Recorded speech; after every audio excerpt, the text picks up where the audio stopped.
Welcome to Chapter 5. We are continuing to work with time value of money. Now we're going to be introducing annuities, payments. And, well, first of all, uh, we talked about time value of money in Chapter 4. We can deal with, single cash flows, multiple cash flows.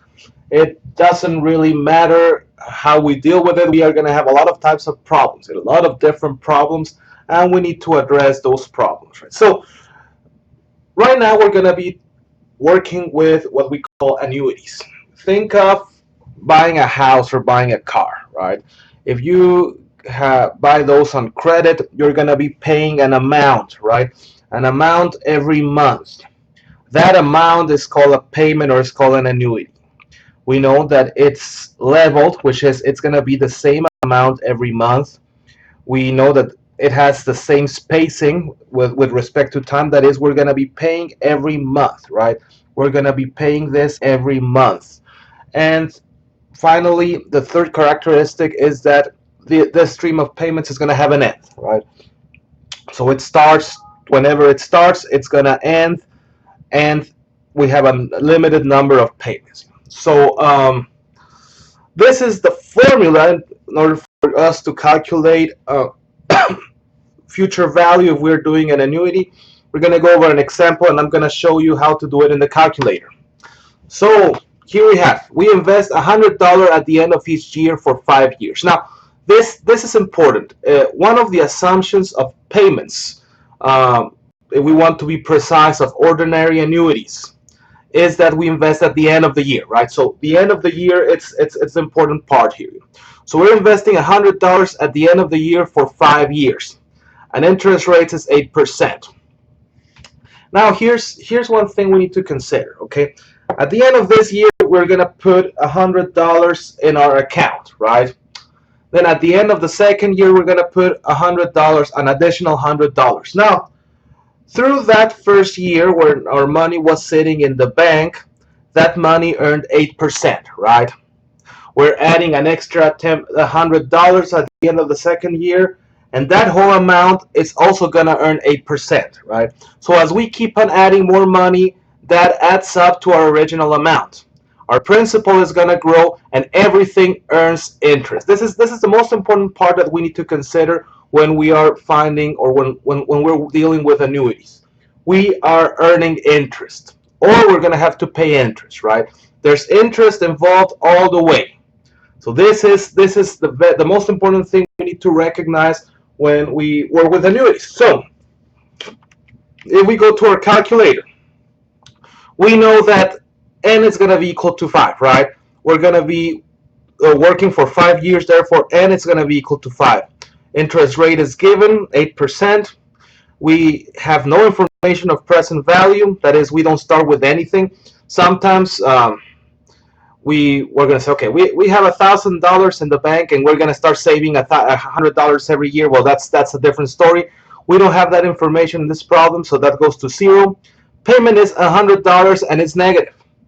We are investing, right? It is an outflow of money. So we are putting $100 in the bank at the end of every year for 5 years. So we want to know how much do we have by the end of the 5th year. So second function, clear time value of money. So 5, it's n over y. 8 is interest rate. 0 is PV. 100 negative is PMT. We compute future value. Then you go 586.66. You can see this is the same answer as here. Now, obviously, if you want to work with the formulas, you're more than welcome to do so, right? And this is what we were talking about, right? How is this a payment? How is this an annuity? Well, it's the same amount every year.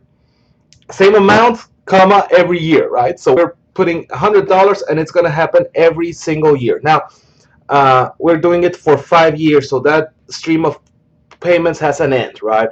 We're earning 8% per year through the way. So if you want to think about individual payments that earn 8% and then we add them all up, same story, right?